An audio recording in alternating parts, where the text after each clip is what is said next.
The helicopter thrummed was the first sign. John Hargrave looked up from his coffee, peering through the floor-to-ceiling window of his study. Below, the turquoise waters of Lake Serenity lapped gently at the granite edges of his private, 50-acre island. In the distance, past the narrow channel, he could see the regimented docks and manicured lawns of the Lakeside Vista Homeowners Association.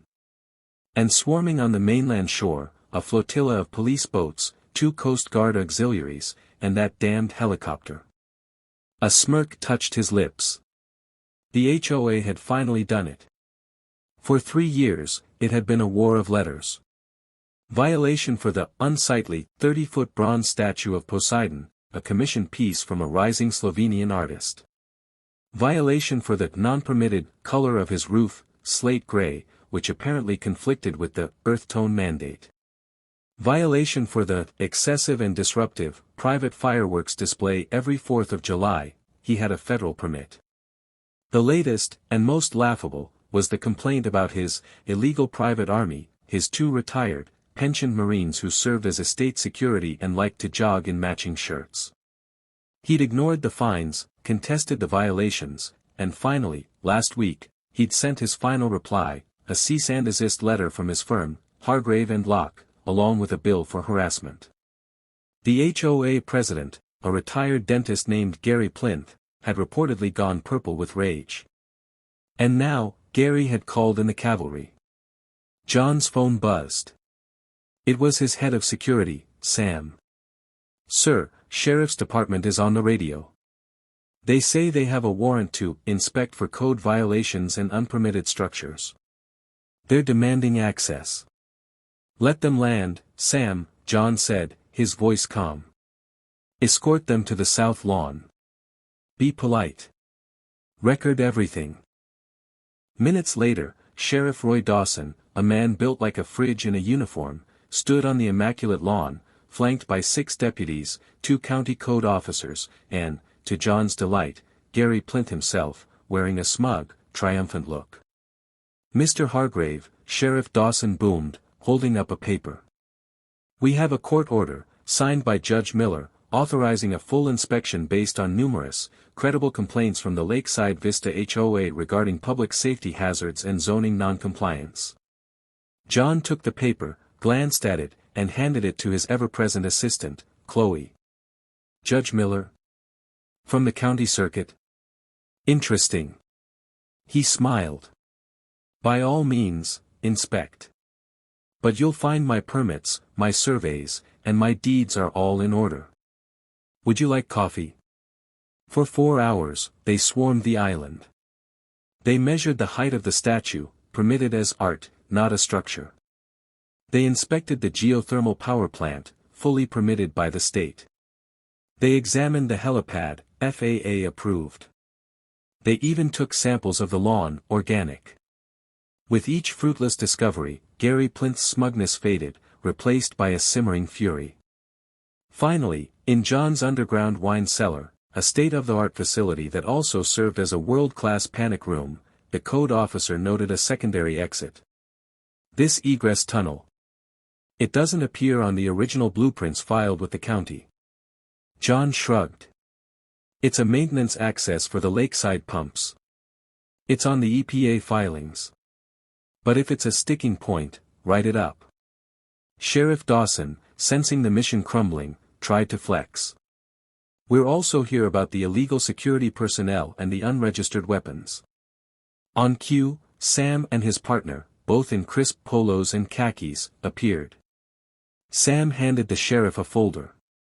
"Our private security licenses, our CCW permits valid in all 50 states, and the registration for the single, locked safe containing 2 company-owned firearms, as per federal law."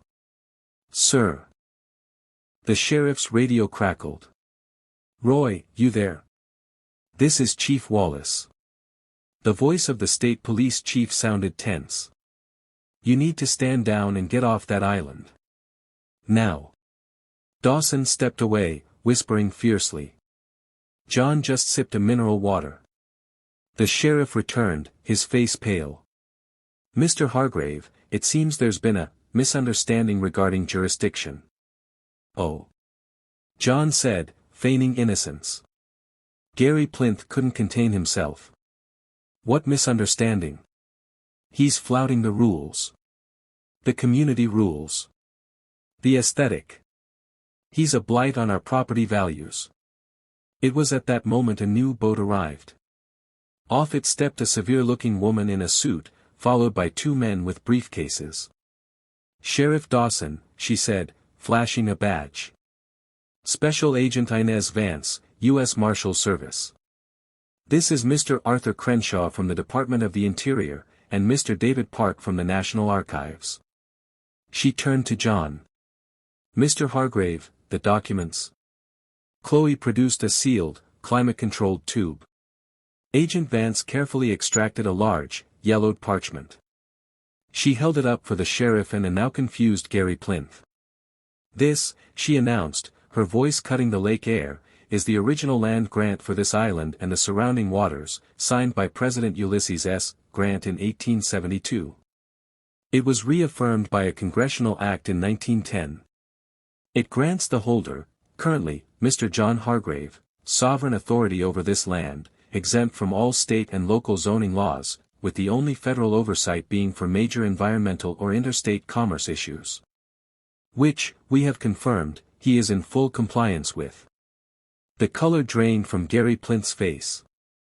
That's impossible." "The HOA's bylaws," John said quietly, finally letting the steel show in his voice, "which you have weaponized against every retired couple and young family on the mainland, state that their authority covers all land and properties within the plat of Lakeside Vista, as per County Map 12B.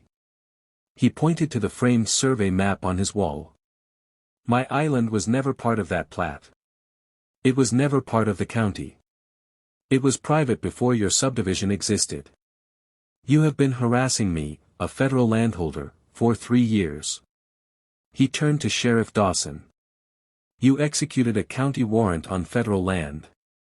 You brought a Coast Guard auxiliary into federally protected waters under false pretenses. That's a violation of at least 3 federal statutes." 2 weeks later, in the stark, imposing courtroom of the U.S. District Court, the gavel fell. The judge, a no-nonsense woman with a reputation for eviscerating overreach, delivered her verdict. The Lakeside Vista Homeowners Association, through its president Mr. Plinth, engaged in a systematic campaign of harassment with deliberate disregard for property boundaries and legal jurisdiction.